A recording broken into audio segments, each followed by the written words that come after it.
beautiful legacy. Every line, every curve leaves a trace of who we were. Hello and welcome to Beautiful Legacy. I'm your host, Tiago Pinto. This February, we continue our special season, How Movement Became Everyday, exploring the people who shaped not only transportation itself, but how movement is perceived, admired, and emotionally understood. Because before speed became data, before horsepower became numbers on a spec sheet, someone had to decide how speed should look. And today's figure understood something fundamental. If motion is power, then form is persuasion. This is the story of Battista Pininfarina. Join me for the next 10 minutes.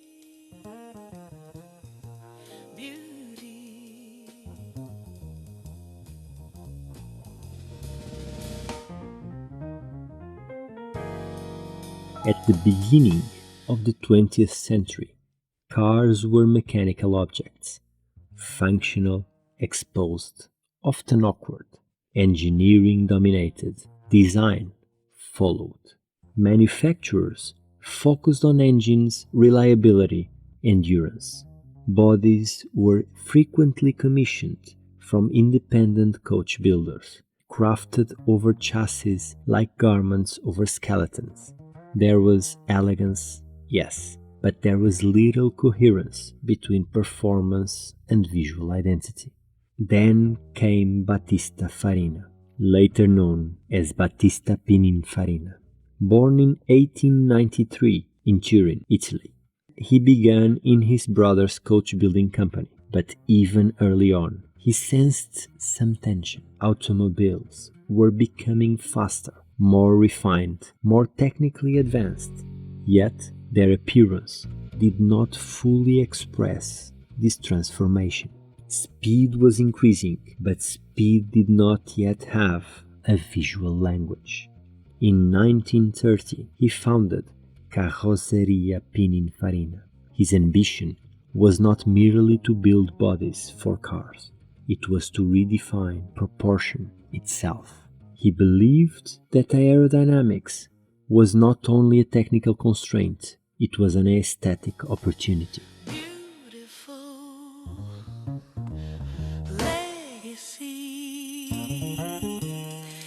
Every line, every curve leaves a trace of who we were. The breakthrough came with the 1947 Cisitalia 202. Low, flowing, continuous.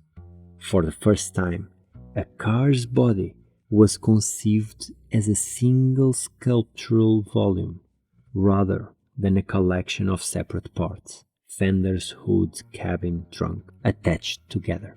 The surfaces flowed, the lines were uninterrupted, the wheels integrated within the mass.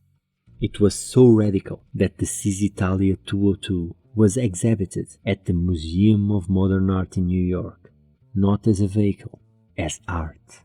Pininfarina had achieved something decisive. He translated aerodynamic necessity into visual purity. Soon after, his collaboration with Ferrari would define decades of automotive desire. The Ferrari 250 GT, 275 GTB, later icons that did more than perform. They seduced. Here is the key. Pininfarina did not design aggression. He designed tension. The cars appeared in motion even when parked. The hood stretched forward like intent. The roofline tapered like acceleration. The rear narrowed as if cutting through the air. Proportion became velocity, and velocity became aspiration.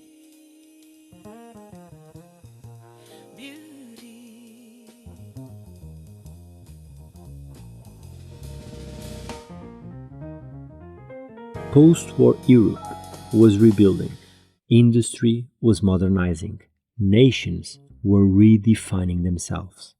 Italy, in particular, began exporting not only products, but identity, fashion, furniture, architecture, and automobiles. Pininfarina understood that cars were ambassadors. They communicated technological confidence, economical revival, and cultural refinement.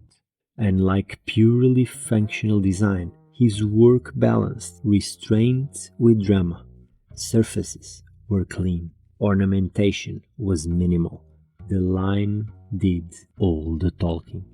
He worked closely with engineers, but he did not subordinate design to engineering. Instead, he created a dialogue. Wind tunnels informed silhouette, but intuition informed emotion. That is the distinction.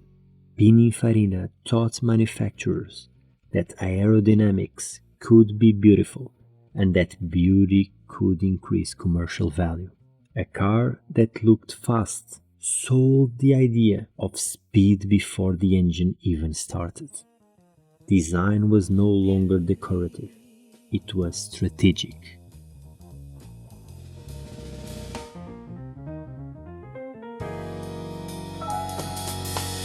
Beautiful legacy. Every line, every curve leaves a trace of who we were. Another crucial shift, scalability. Coach building had been artisanal, limited, exclusive. Pininfarina helped transition automotive design from bespoke craftsmanship to industrial collaboration. He built relationships with major manufacturers, integrating design earlier into the development process. His studio became not just a stylistic atelier, but a design consultancy embedded within production logic. This model changed the industry. Instead of engineering finishing first and design adapting later, form and function evolved together. This was not only about aesthetics, it was about systems, about understanding that a brand's visual coherence could span multiple models, decades, and markets. Ferrari, Alfa Romeo, Peugeot.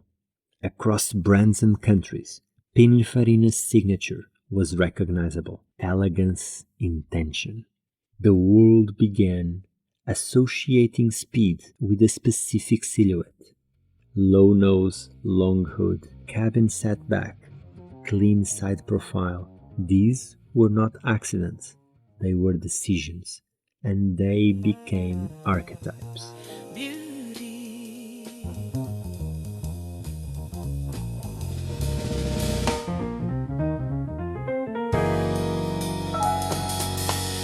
Beautiful legacy. Every line, every curve leaves a trace of who we were. The world we inherited from Battista Pininfarina. Today, we live inside his vocabulary. Every time a car advert shows a vehicle gliding through empty roads at sunrise, long shadows emphasizing its profile, it speaks Pininfarina's language. Every time an electric vehicle is sculpted to look aerodynamic, even when efficiency gains are marginal, it follows his principle. Performance must be visible. Even beyond automotive design, his influence travels. Product design embraces streamlined minimalism to signal innovation. Architecture uses curvature and flow to suggest dynamism. Brands use silhouettes as identity. He helped establish the idea that motion can be encoded in form, that desire can be engineered visually, that aesthetics are not superficial, they are persuasive infrastructure. And perhaps, most importantly, he proved that collaboration between engineering and design does not weaken performance, it amplifies it. For someone like me, who grew up associating automotive beauty with aspiration, who still slows down when a perfectly proportioned coupe passes by. Pininfarina's work explains why. Because we were not only admiring metal, we were responding to proportion shaped to embody movement. He taught the world that speed is not only experienced through acceleration, it is experienced through line. Movement became everyday because it became desirable, and it became desirable because someone understood that engineering alone does not capture the imagination. Battista Pininfarina did not invent the car. He did something subtler. He gave speed a face.